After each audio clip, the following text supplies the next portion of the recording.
Touching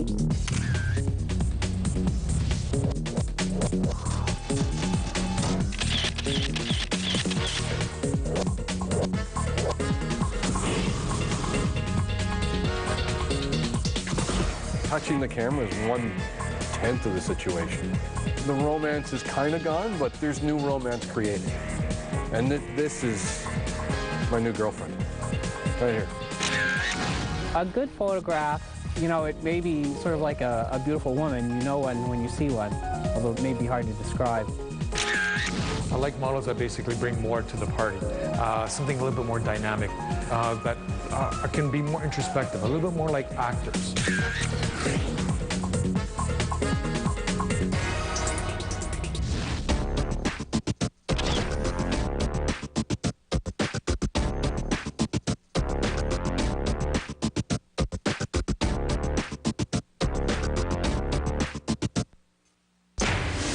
How did I get into this? That's a good question. I mean, really, literally, it was as easy as I didn't know what I was doing when I was younger. I mean, tried all sorts of different things, and then one day I opened up a college curriculum book and just landed on photography. Prior to that, I was wanting to be an explosives technician. So, but because, interestingly enough, I couldn't be an explosives technician or anything to do with wiring because I'm colorblind. But I ended up in photography anyway, which is odd. But I loved it, and it ended up being a calling. It just ended up being something that I just couldn't let go of.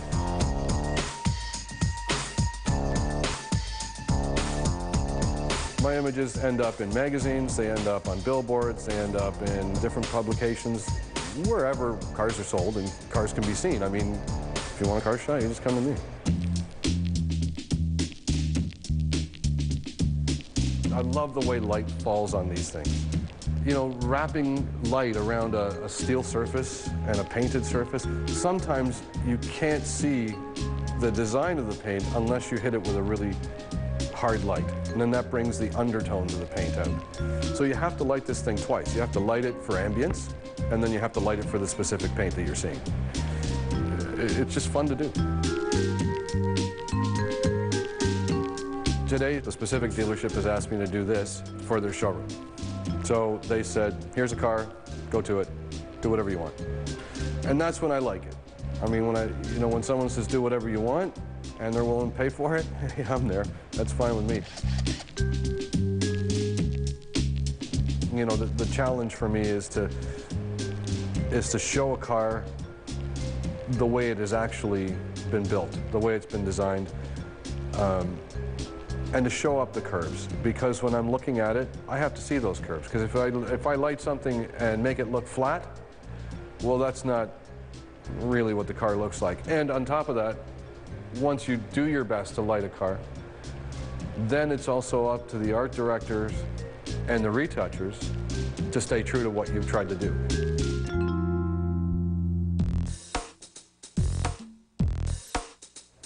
In terms of style, I'm always looking. I wouldn't nail myself to a style. I wouldn't even know how to describe a style. To me, it's just whatever that subject calls for that day, you go with it. Another client gave me a pile of sinks and a pile of faucets, and I just lit away and did my thing for a couple of weeks. And we played with it and made it look good, a little bit moody, a little bit not so moody, but it was a lot of fun because you just get to play.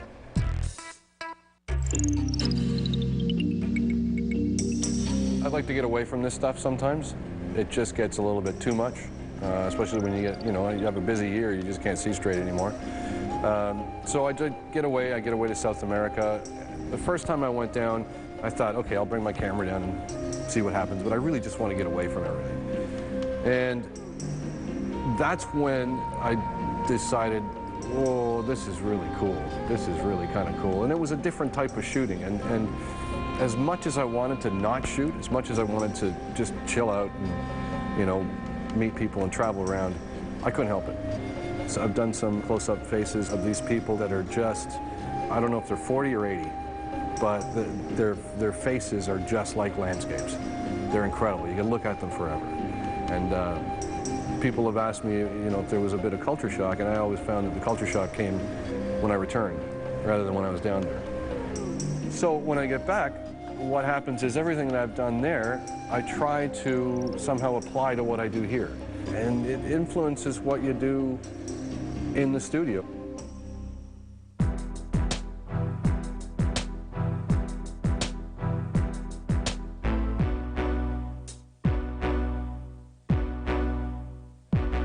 We're creating a shot, and in post-production, we'll create a background. And the two have to marry to each other. If it's a CGI background, for example, if I create a road in CGI, or if I create like a breezeway in a house with a city in the background or something like that, that's all created on the computer. And I have to take into account the angles up, down, left, right, where the car has to sort of live. And then I give all of the important information, height from the floor of the lens, the type of lens we used, the focal length of the lens, and the CGI guy creates a whole background. And I will direct the lighting, the finish of the background, and then once he delivers that to me, then I cut out the car from my shot, and we put it in, create a shadow, clean up all any awful reflections that are in the car, and like that. And then the client's happy.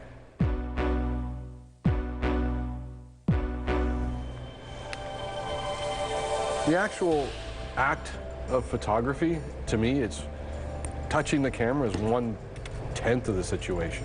You know, once you've decided what kind of depth of field you want, if you want it sharp, or if you want it, slightly out of focus, or if you want to create selective focus, then your job's done at the camera. The rest of it is all production. The rest of it is getting the car here. If there's any special needs, we have to produce that ahead of time. But yeah, I mean, in terms of, holding the camera, to me, that's long gone. And even back in the day, when we were shooting film, we'd set up an 8x10 camera, and then we'd just sit there for a week, while you're lighting the car, because it took so much longer. Because now I have the ability to mix files together in post-production. So the romance is kind of gone, but there's new romance created. Here in North America, with 4 seasons, there's dramatic change in any given scene over the 4 seasons. So this scene in winter will be totally different in summer.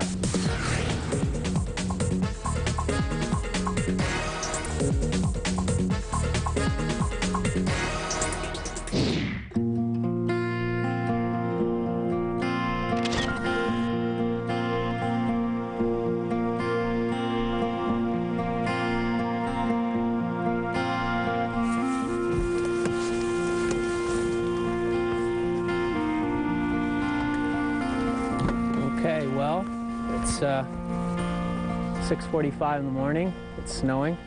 I kind of hoped that it was going to be a bit clearer, and I'm going to get my camera stuff. And I scouted out the location beforehand, so I'll go out to the spot that I've chosen and see how it looks. Morning really is the best time of the day for shooting, because you often get no wind, so water is calm, and you get often mist, and just a good light that you just don't get at evening. Yeah, it's a fantastic time, and so many people just never ever see it.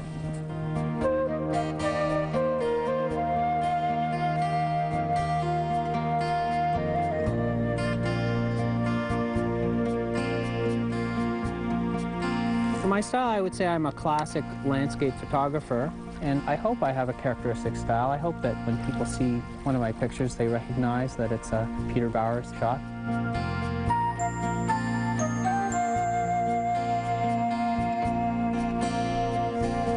And we're seeing a bit of a break in the sky, so maybe we'll get something. Clouds are really what you need for this sort of thing, and ideally they're broken up and the sun can come underneath them and illuminate them, and that's what makes a good sunrise. Looks good. The skies, we're actually seeing some clouds here. It's possibly good.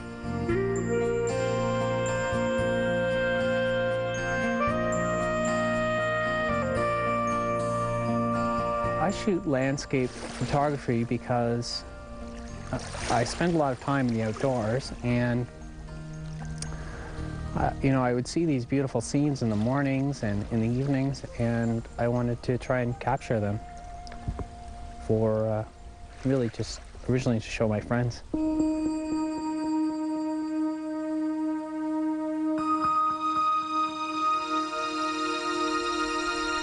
So I'm going to shoot from over here and use these rocks in the foreground and then see what develops in the sky. It can be very magical, certainly, and you know, there's some beautiful, serene moments that you find yourself in, and you're just surrounded by incredible beauty in the morning. And part of the thing that's amazing to me is so few people ever actually see that. You know, it's all out there. You just have to go out. But the hard part is getting up out of your bed when it's dark and cold and coming out to the locations.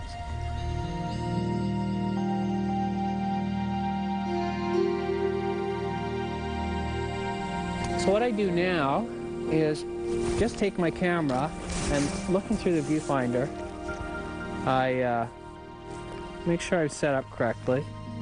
I look through the viewfinder and frame the scene that I wanna shoot without the tripod, and then bring the tripod in later, because it's really awkward to be walking around with a tripod and a camera. So I'm just gonna look here and see what I can see. One of the things I try and do is not step into the scene, especially when there's snow here. So I'm careful to move and do my shots sequentially this way so that there are no footprints in the snow.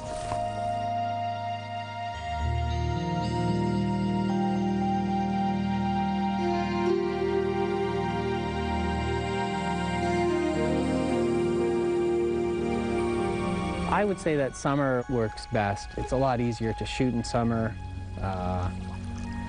The weather is generally better. It's often overcast in winter. It's often snowing.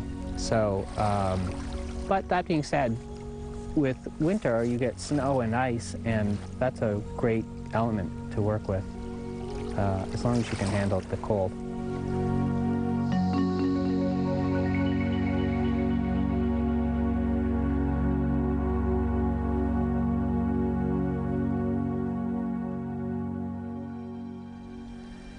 Photography for me is getting out into the outdoors and experiencing the beauty of nature, and then hopefully being able to pass some of that on.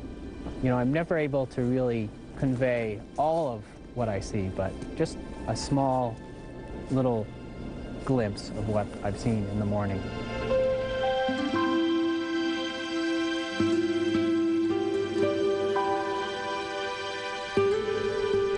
Am I an artist? I consider myself an artist because I'm making choices about the scene and about the composition and just what I'm shooting. So yes, I do consider myself an artist, and I understand that that's a bit of a debatable point, but I personally consider myself an artist.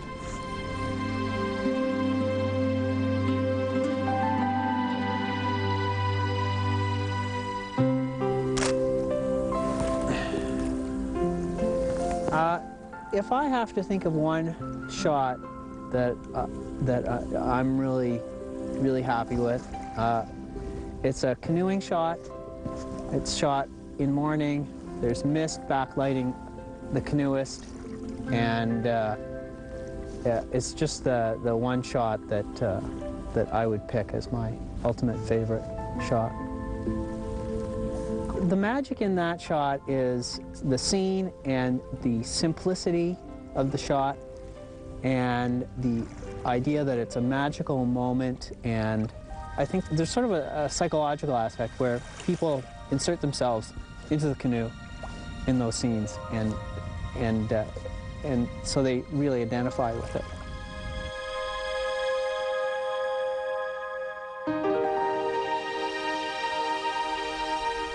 Okay, that's it. Well, I'm really happy with how this turned out. We actually got some good shots this morning. Remember how gloomy it was this morning. Okay, time for breakfast.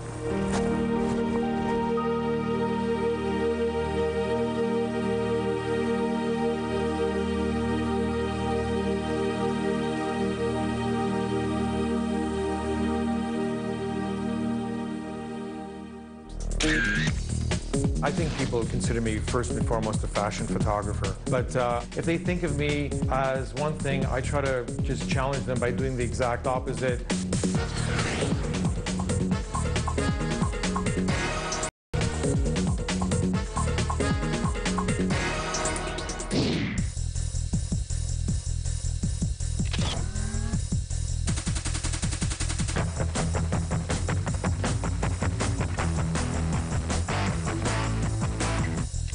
I got into photography ages ago. I was maybe about 14 years old, picked up a camera for the first time, and I fell in love with it. I was thinking about possibly getting into architecture or some sort of form of illustration, but then I really found that photography was the medium of choice for me. I think people do consider me first and foremost a fashion photographer, but I don't like to limit myself that way. I just don't like to be put in a box. I'm shooting today a spec spot for a Miami magazine. The inspiration for this shot is basically 3 wonderful-looking red-headed models. We're going more for an Irish look. It's overcast sky, long red hair, lots of freckles. It's sort of a little bit melancholy in the look, so it's got really strong eyes. This shoot's really going to be about the eyes, really.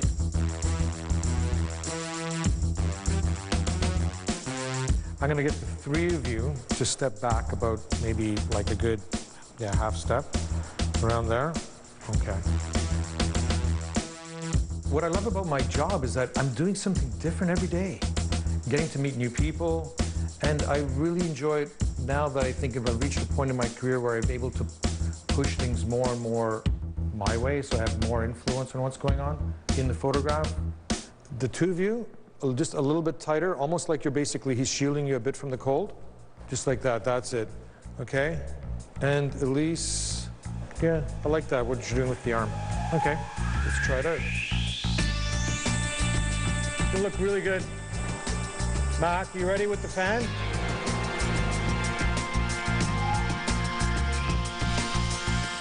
With our photography, we try to make the people feel as comfortable as possible.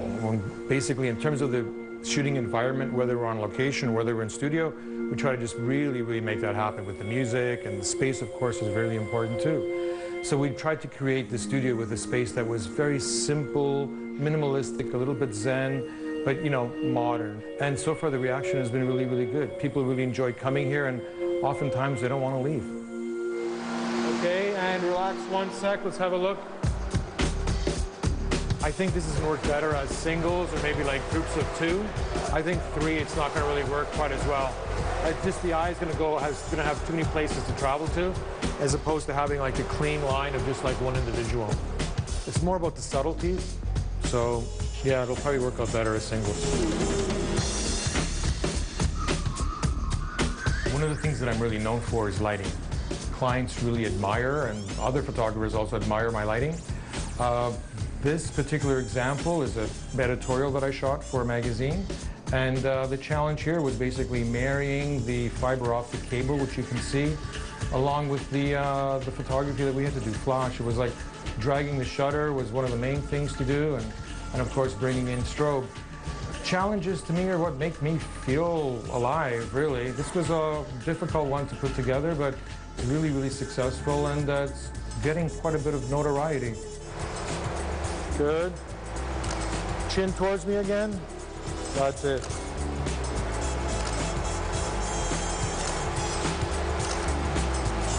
Good. Excellent. Okay. We're always looking for challenges, just to make ourselves different than other people. And that's one of the things that's in photography today, because it's so much easier now to get into it. It's difficult to be original. So I like what's going on here with the dress, so we're gonna have to just do something with that hand maybe just move it back a little bit or something. But I really like the motion blur on the hair. What we're doing here is we're basically mixing strobe light with ambient light. By mixing the two together, we want some motion blur. So we want the hair to be moving and out of focus, not out of focus, more like motion blur. And the same thing with the garment too, just to soften up the whole thing, just to make it look more for spring.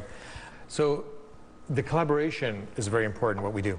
And now digitally, this is a great tool because now we can actually communicate. I can show them exactly what we're getting and where we'd like to go. So it would be difficult to go back to film.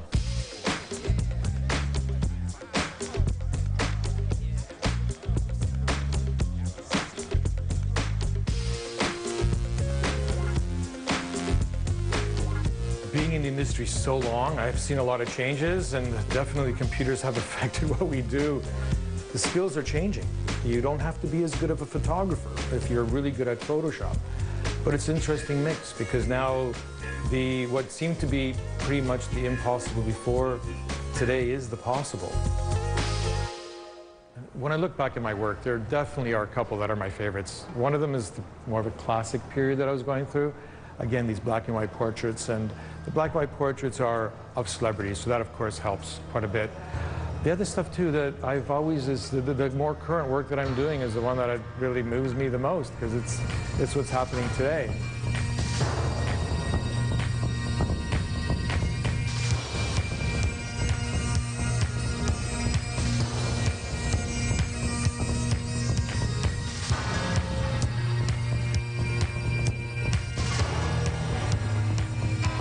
I love directing models, but it's different for each one.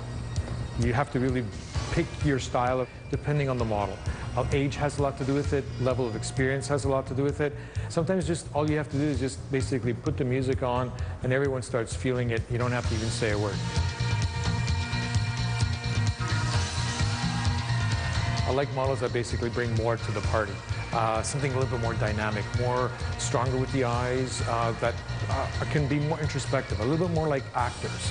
It doesn't have to be like a big overblown smile. Maybe they can smile with the eyes, for instance, or they can just sort of like emote a feeling, and the feeling just really comes across with their body posture and also with their facial expressions too. I believe that styles are something that should evolve. It's like music. You know, you listen to some classics like the Beatles. They went from one style to another. They just kept on evolving. And Picasso, same thing. He went from one style to another, to another, to another. And I think photography is the same way too. I think photography, it's an evolution. It's a process. It's a growth. And most arts are like that.